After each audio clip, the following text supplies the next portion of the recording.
Welcome everybody to the Tech Woke Podcast. My name is Chris, and on this podcast, we talk about cybersecurity, career, and life. And on this podcast, we're going to talk to Kyree Fuller. He's a GRC specialist, STEM educator, and information security content creator. And without further ado, we're going to talk to Kyree. How you doing? I'm doing well, man. Thanks for having me on the pod. That's great to have you. How was the trip coming down here? Trip was good. It was about a 2.5-hour drive.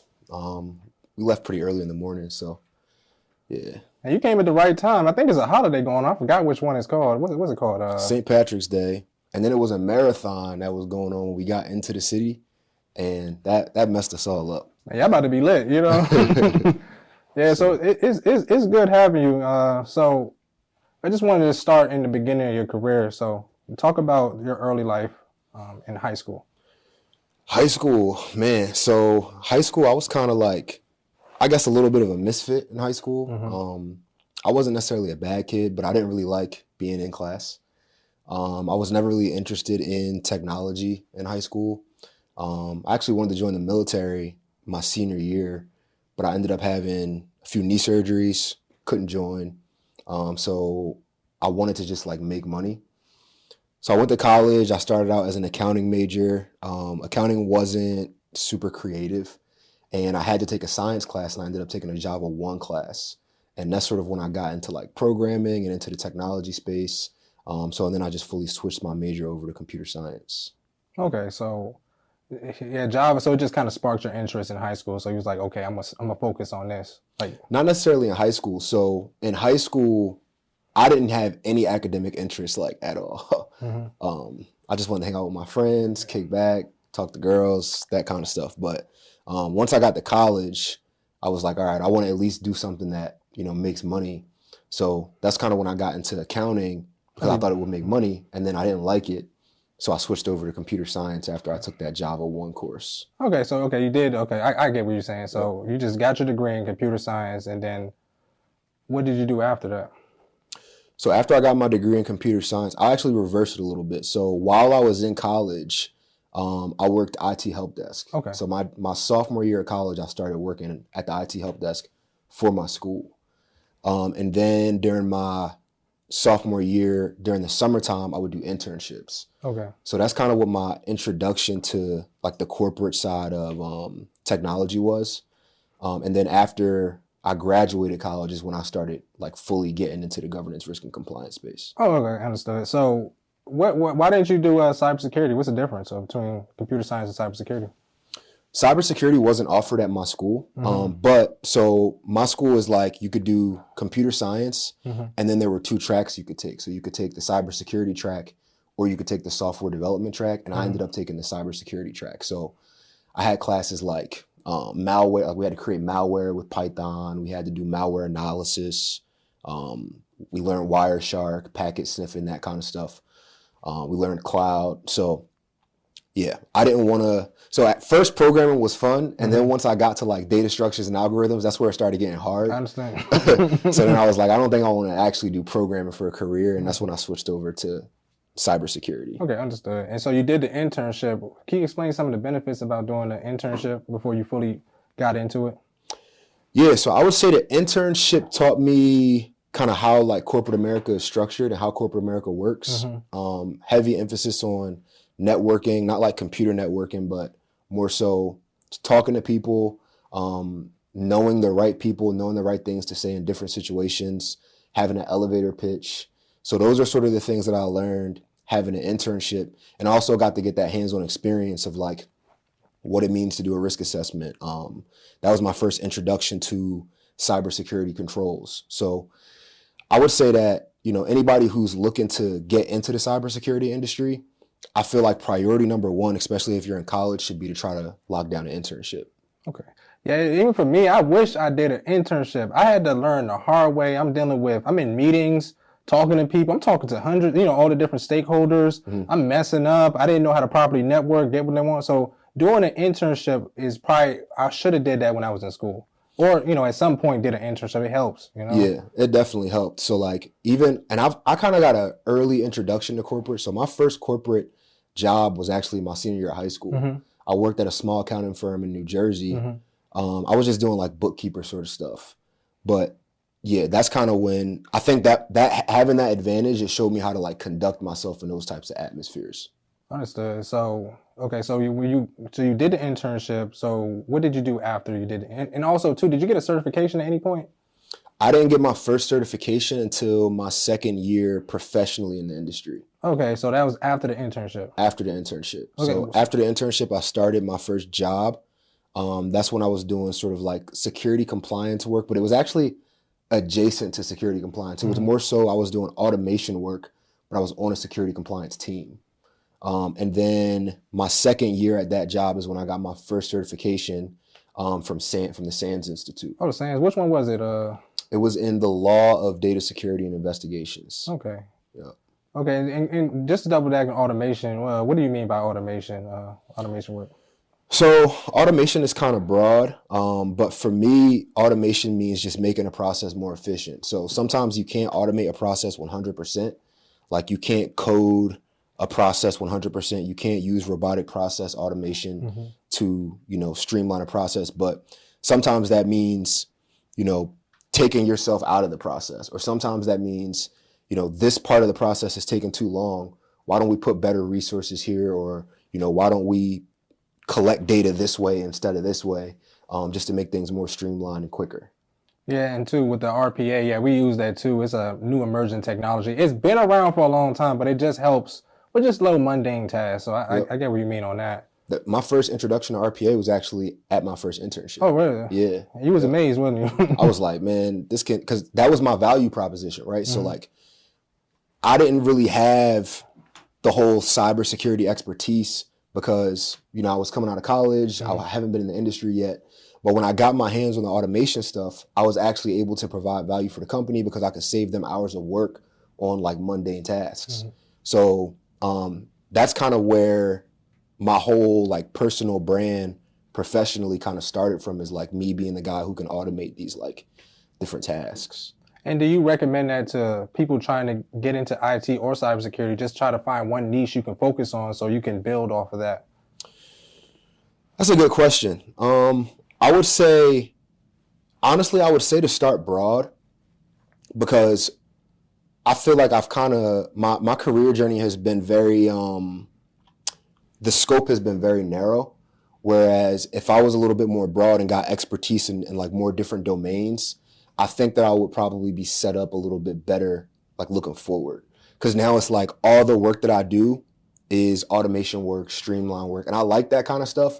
But one of the reasons that I made the transition to IT risk, which is what I do now, is because I felt like I wasn't getting those like governance, risk, and compliance skills that would make me marketable like in the future, because the work that I was doing was so narrow to like the job that I was doing at the time. Oh, I get what you're saying. So you just wish it was more broad so you can do more stuff to focus on something you wanted to do. Exactly. Okay. So after this position, what did you do after? So after the compliance position, I was doing that for about 3 years. So you did about 3, okay. Yeah. And that was like 3 different positions in itself. So I started out as like a compliance associate where I was doing, are you familiar with like SOC reports? Yeah. So in order to receive a SOC report, you either have to be, for a SOC 1 report, you have to be a customer. For a SOC 2 report, you have to be under NDA. And then there's other, security reports that you can get, vulnerability scans, pen test reports, those sorts of things that you would want to see, right, if you're going to onboard my company as a vendor. So we had to basically, my team's goal was to make sure that the people who were requesting these reports were actually eligible to receive them. So we were doing that manually at first for the first year that I was there. And then I used my RPA skills to actually automate that process. Oh, you did? Yeah. And then my 3rd year there, we kicked off a software development project where we like completely automated the process. So I sort of like transitioned into like a product manager, project manager sort of role. Okay, so you just so you slowly got to that project manager. So you was managing a team. Exactly. Do you mind going back? Can you explain to the audience what a SOC report is? Yeah, so a SOC report, SOC stands for Service Organizational Controls. And basically, a lot of companies use it as a marketing tool. But in cybersecurity, there's these different standards. So there's like ISO 27001, there's SOC 1, there's SOC 2. And if you read a SOC report, it basically can give you a gauge on like the security posture of an organization. That's kind of how I would sum it up broadly. So is it like, when you mean by security posture, is it like a low, medium, high, or? not necessarily low, medium, high, but it tells you about the different controls that an organization has in place across like different domains. So you transition to this management role. So this is when you start focusing on GRC? No, so it's always been GRC. So you always, okay, I understand. Yeah, So I've always been in GRC. But the thing about GRC that I feel like a lot of people don't understand is that it's very broad. Mm-hmm. So the same way that, you know, a typical cybersecurity role can have project managers, software developers, RPA developers, it's the same thing for GRC, right? So I was a compliance automation specialist in my first job. I wasn't going on audits or doing walkthroughs or anything like that, but I was basically like automating these different processes to collect the evidence or to automate, you know, the access management to the different reports that we were giving out to our customers. Can you explain like what GRC is? Sure. So GRC stands for governance, risk, and compliance. Governance is really how an organization is managed, how an organization is structured, and everything starts with the governance of the organization. Risk basically asks the question, like, what can go wrong? How bad can it be? And then compliance is basically being compliant with the laws and regulations that your company has to be compliant with based on if it's a publicly traded company, the industry that it's in. So that's kind of how I would sum it up, like broadly. Okay, so from my understanding, it's like, do small companies use GRC, or is it mandatory to use our GRC, or is it mainly for like medium or large companies? So GRC is not mandatory. Well, if you're a publicly traded company, I believe you do have to produce a SOC 1 report. So you have to be compliant. But the example I like to give people is, let's say we had a company in the 1700s, right? There's no digital infrastructure, there's no computers, there's no cell phones. So this is kind of the separation between GRC and cybersecurity, because understanding how your organization operates, you still need that governance. Understanding how much risk your organization is taking on, you still need that, whether you have a digital infrastructure or not. Complying with the local laws and regulations, you still need that. So that's GRC. It just so happens that because companies are so reliant on technology these days, you also have to have that technical aptitude in order to be an effective GRC analyst. Okay, understood. And GRC, just to touch on this, I know for certain software companies, do you use like credit cards? Would you need to use PKI DSS for that? PCI DSS, yeah. So that stands for the Payment Card Industry Data Security Standard. And that has its own like controls that need to be put in place in order for you to say, I'm PCI DSS. I guess it will be certified. But I haven't really touched PCI DSS. You haven't touched that? Okay, because I hear that a lot, so that's why I wanted to make sure I touched on that. Yep. And so like when you're doing, what's it called? When you're doing GRC, what tools are you using? Because for example, I'm an ISO. We use something called EMAS, a management tool to kind of manage the entire. Are you doing it manually, or are you using any software to manage a program? So my company uses software. We use a software called Archer, which is it's basically like a glorified risk register. So, excuse me, Archer, you can use it to track all of your risks and then map whatever controls you have in place to those risks. Any risks that pop up within the company, you basically track them in this software called Archer. But there's compliance automation tools too, like Drata. Vanta is another big one, where it can basically plug into your tech stack at the API level, and based on the configuration of like how your technology is configured, it'll basically give an output on whether you're compliant with a certain standard or not. Oh, okay. So are you managing STIGs also for GRC? What are STIGs? I'm not familiar with that. With STIGs and GovTech, we download them from cyber.mil. We would send it to the system administrators or engineers. And on the STIGs, they tell you how to map out, basically configure it to the NIST guidelines on how to harden the system to make it compliant for the program. So that's what STIGs are. Okay. So it sounds like what you do is more of a line one function. So there's like 3 lines of defense. There's like the line one function. Break it down for me. There's a line one function, which is basically like, think of these people as more of the people who are on the front lines, right? So these are your SOC analysts, right? These are the people who are actually patching the networks. And then there's your line 2 function, which is where I work, which is sort of like your risk advisory. So we're sort of we are sort of like the person who transforms the business requirements to the technical requirements, and vice versa. We translate those two sort of things. And then you have your line 3 function, which is usually compliance. So that's usually your external auditors that come in, your internal auditors that come in. But your line 2 function isn't necessarily like an auditor, it's more of an advisor. So we basically prep you for when the auditors come. So that's how that works. So when the audit, so we do the same thing. We have something called site visit. So it's kind of the same. Do you use a red team, or you just have to make sure your documents and everything is in place? So my job is more so for if we onboard new technology or if we create new technology, any technology that comes into our ecosystem, it has to go through my team first to get analyzed. So we have to make sure, we have to understand, okay, what's the business case for this technology? Where does it fall in terms of risk? Is it a high risk? Is it a low risk? Is it a medium risk? And we basically weigh all the factors together to basically give our point of view to the business, number one, who's trying to onboard the technology. And we make sure that whoever needs to be informed is informed when making the decision to bring that technology into our atmosphere. Okay, so just to segue into that, can you explain what's the day-to-day of a GRC analyst? It's going to vary depending on if you're on the governance side, the risk side, or the compliance side.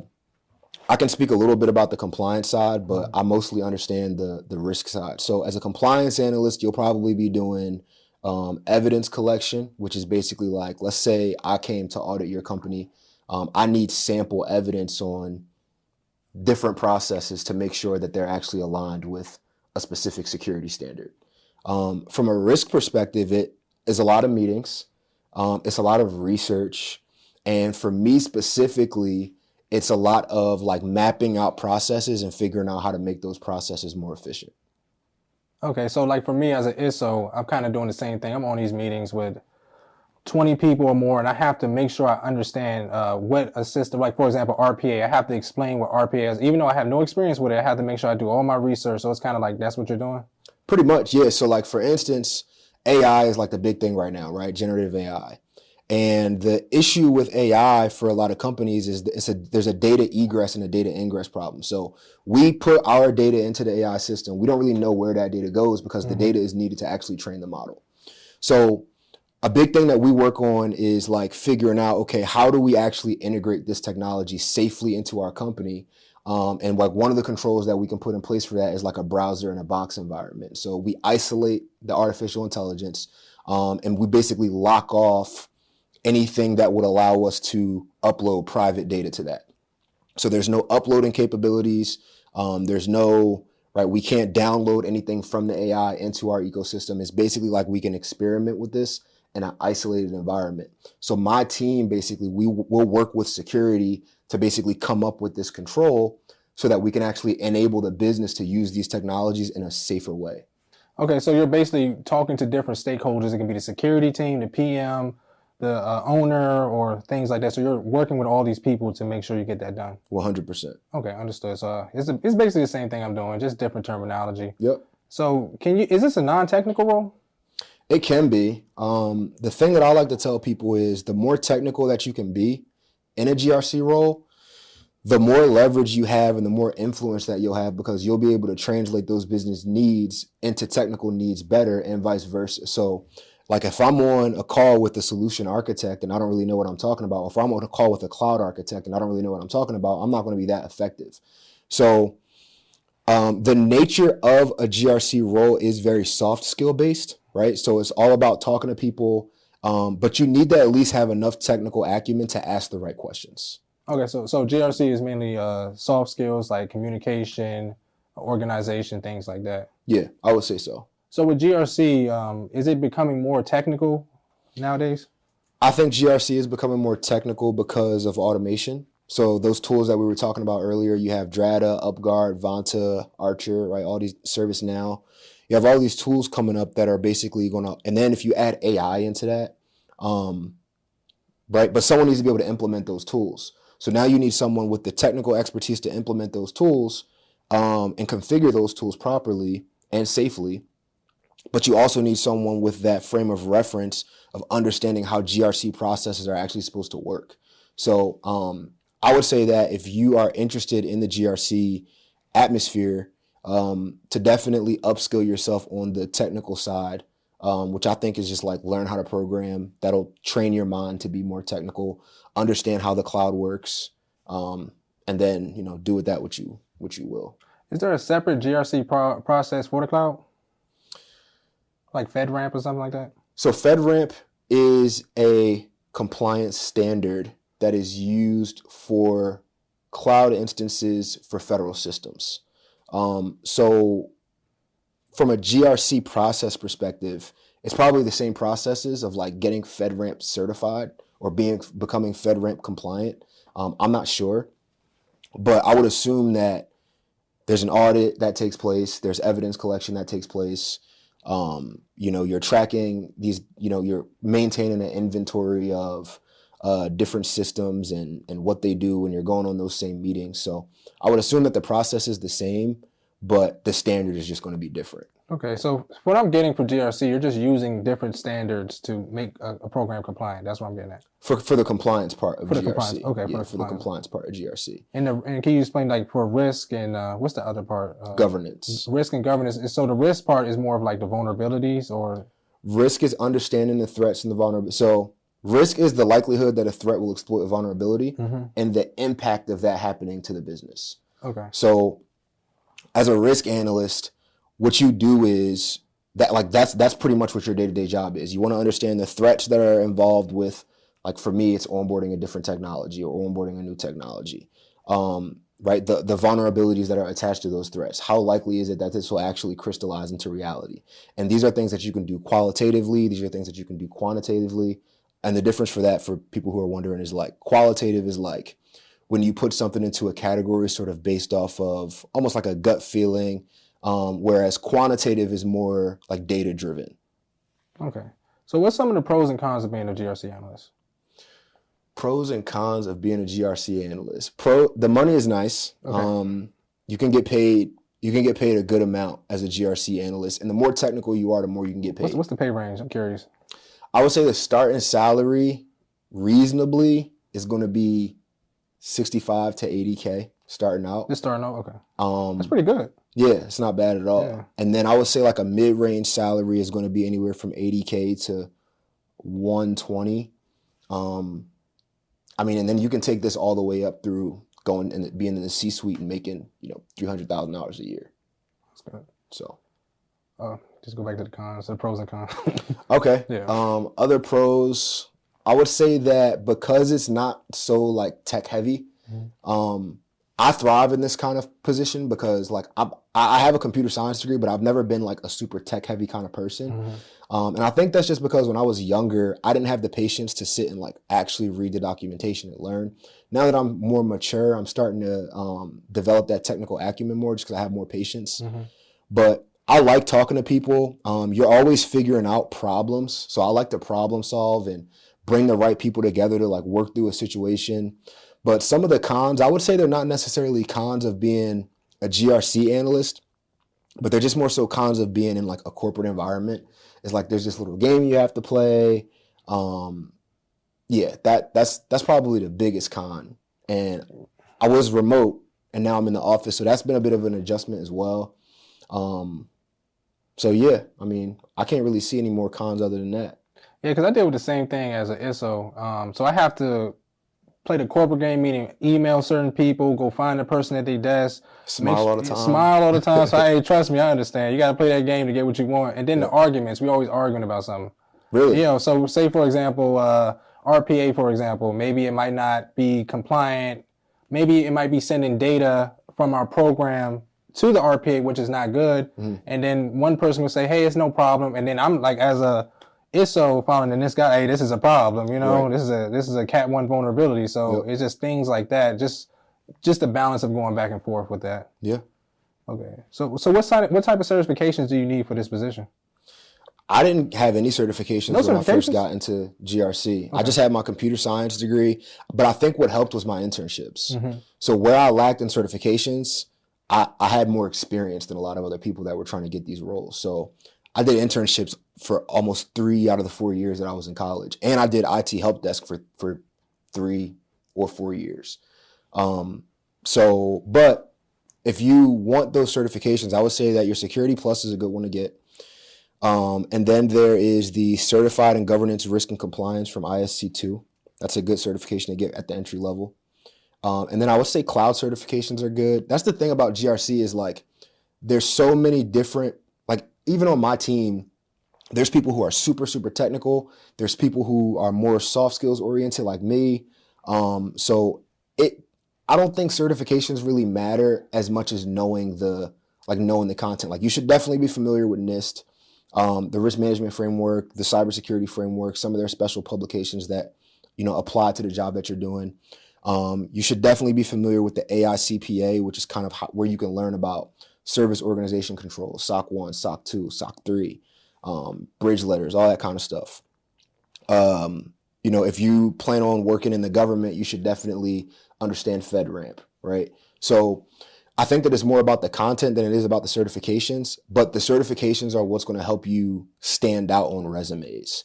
So, I would say Security Plus, the CGRC, and then once you get like 4 or 5 years in the industry, now you can start getting those like real security compliance, risk certifications like your C-Risk or your CISA or your system, right? Your Certified Information Security Manager, that kind of stuff. Yeah, and I like how you did that. And I want the audience to understand, like, experience helps out a lot with getting these jobs because there's people that have no degrees that's making $200,000 a year where I'm at. So yep.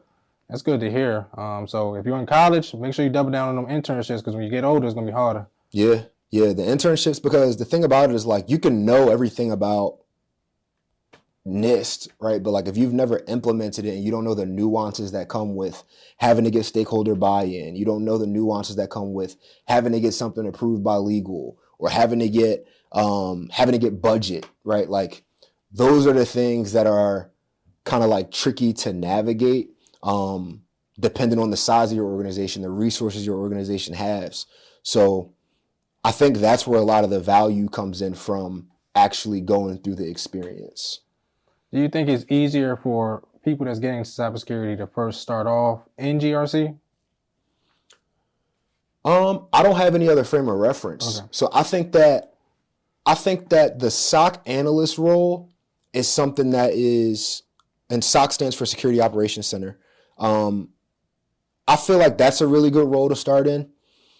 But my only frame of reference is really from like the governance, risk, and compliance world. So okay. I wouldn't know. If somebody was trying to start networking to find people to get into GRC, how would they do that? I would say definitely have your LinkedIn on point. I know everybody, like people don't like to hear LinkedIn. I'm not really that big of a fan of LinkedIn, honestly, but I like to do whatever gets the job done. So I would say to just like find people that are in the industry. People are always happy to talk about like what they do. But the thing about networking is don't come to it from a perspective of like trying to gain something as opposed to like trying to offer value or trying to learn. So don't just DM somebody and say, hey, can you refer me to this job? Like build a relationship, build rapport, make sure you're trying to learn from people and then just kind of like let things happen naturally. There's also a big thing for me was if you're in college or even if you don't go to college, go to like a local university and try to get into some of those career fairs, because those career fairs, that's where I got all of my FaceTime with the recruiters. That's where I was able to actually hand people resumes in person. People were able to kind of get more of a gauge on my personality and my energy. And as cliche as it sounds, like that stuff goes a really long way. So try to get in person with people as much as you can. I know in Philly, there's a lot of like tech events and networking events and stuff like that as well. Yeah, and it's not wrong with checking out Eventbrite because that's where I find a lot of my tech. I'm going to one next week, actually, just brunches or get together. So that's pretty good for a young person to check that out. Because everybody think, oh, yeah, if I just, even with me, they'll reach out to me on LinkedIn. Hey, how do I get into GovTech? Whoa, let me give you a whole list. You know, it's a process. I just can't. And then, too, you got to build a rapport. Like for certain people, like I'm trying to build rapport with people. I like what they're doing, you know. Hey, what's up? Hey, that's cool what you're doing. You have to build rapport over time. Yep. And then that person is more willing to reach out to you. 100%. And they're more willing to recommend you for something if it pops up. The other thing I say too is like, I think everybody should learn how to create content. I don't care what industry you're in. Content is king, right? And you need to be able to adapt to like whatever is going to get you to where you want to go. So if you can prove that you know what you're talking about to the world on a social media website, right? And you can build rapport with people at the same time, now you're validating your knowledge in public, and you're also building rapport with people. So now when a position opens up on this person's team, right, they actually have some sort of comfortability when it comes to vouching for you because you've kind of proved that you know some of the stuff that you're talking about. And I agree 100%. For even me, when I started posting things online about how I'm an information system security officer, it proves my validity to that job. And then people on LinkedIn see it. Yep. Like, oh, I might hire him. I've had some of these companies, Fortune 500 companies, reach out to me. I get an interview just because they see what I'm posting. Exactly. So for GRC, if somebody's trying to show their skills with GRC and they have no experience, how would they do that on LinkedIn or YouTube? How would they show that off? I would say studies. So like, for instance, NIST just dropped their 2.0 for their cybersecurity framework. Something as simple as like comparing the first one to the second one. What are the differences?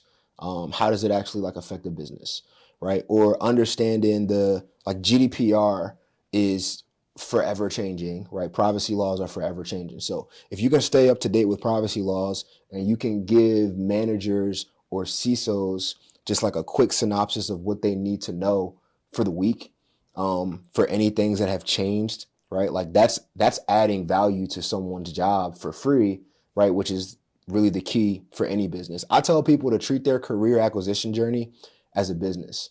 And for any business, you need marketing and you need sales.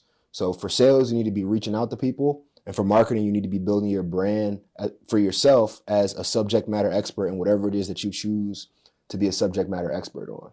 Okay, and just to say it, is there any way to leverage AI like ChatGPT to help you get a job in as a GRC in GRC? I would say that ChatGPT is for decentralized learning. Like I think I have this theory where I feel like college is going to be kind of like obsolete over the next 10, 15, 20 years, just because education has become so decentralized. Like even before this interview, I'll be honest with the viewers. There were some questions that you had that I was thinking about, and I was like, man, I don't really know the answer to this. So, I made sure that I went on ChatGPT and just like checked my knowledge. But like the problem is I can't use ChatGPT at work. But if you're in an environment where you can use ChatGPT, you can 100% leverage it at a minimum just to get like the information. I mean, information is, you don't have to go on Google and search through different articles anymore. You can literally ask it a question. And when I ask ChatGPT a question, I say, explain it to me as if you would explain it to a third grader. So. And that's what I do. I'll create a policy or a document. And there's a website, I don't have it on me, and you can put it in there to make sure a 2-year-old, 3-year-old can understand what they're saying. Because if you can explain it to a 2-year-old, you can explain it to a 40-year-old man. People like things simple. That's one of the things I see too in the information security industry is like people want to make it more complex than it is a lot of the time. And a lot of the time it's just like, we can explain this in a way that is not, like it's not that big of a deal. Yeah, and I deal with that too. I'm create documents and I send it to in my field, we call them ISMs, Information System Security Manager. Mm-hmm. And they can see it and they be like, what is this, Chris? What is going on? I said, it's just 5, it's very simple. Like put 2 and 2 together. But, as in our field, we have to explain that. Yeah, and people like simplicity. Mm-hmm. People like being able to look at a document, seeing what they need to know in bullet points. It's not all long and drawn out. And that's another kind of thing where I really want to emphasize like the art of being a GRC analyst is a lot about, like, for instance, governance, right? Governance is all about understanding the organizational structure. And if I want to create reports around risk, right? If I want my management to understand where we're experiencing different types of risk within the company, the report that I give to the C-suite is going to be different than the report that I give to my colleague or the report that I give to the business.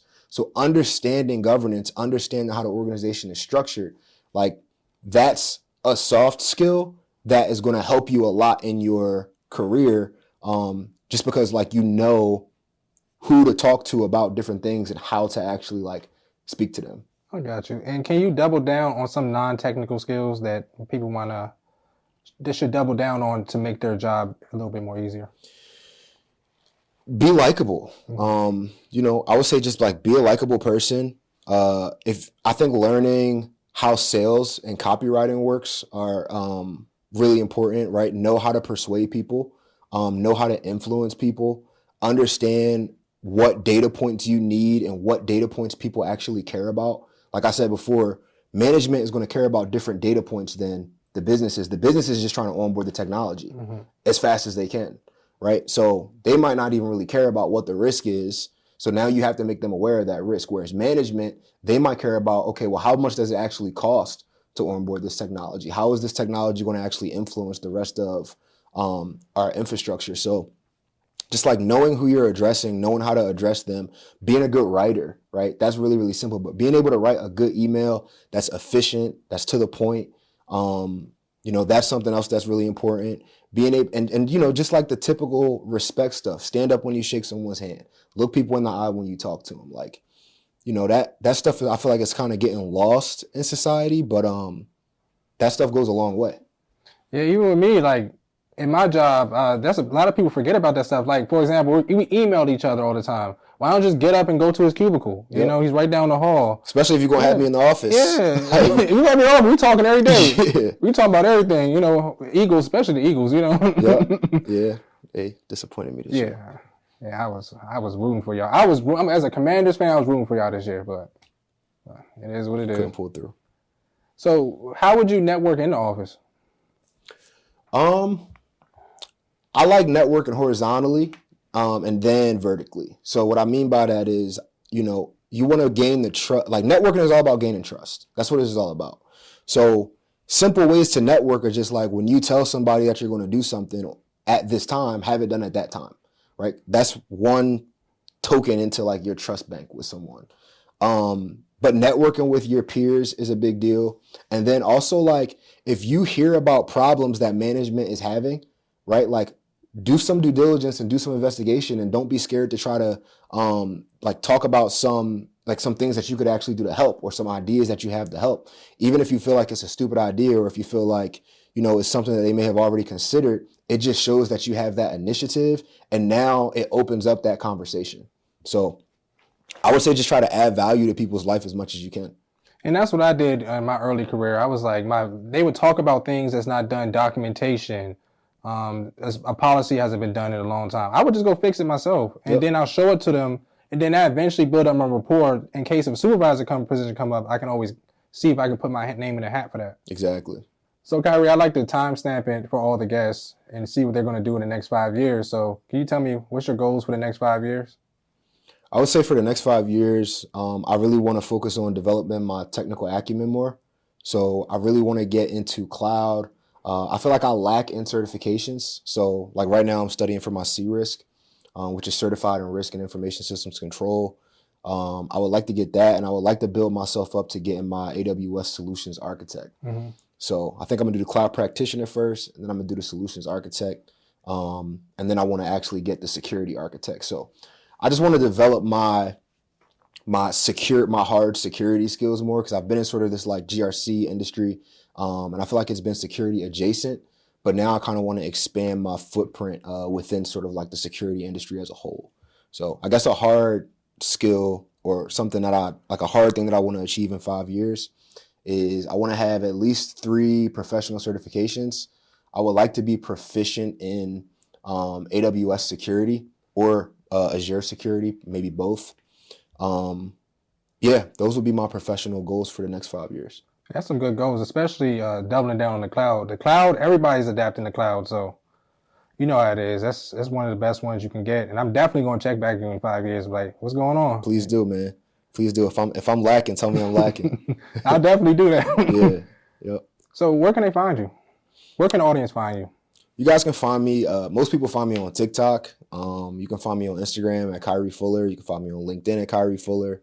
Or you can find me at the GRC Playbook, which is grcplaybook.io. That's sort of like my GRC community where we learn about GRC together, talk about GRC, and I throw, entry-level roles, that sort of stuff in there.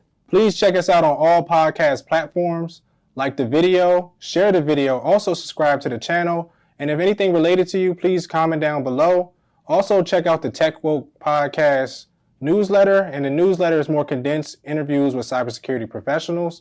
Also, hit that Cash App. Any donation helps. We're going to keep the channel going no matter what, but any donation helps. So that's pretty much it, everybody. I'll see you on the next one.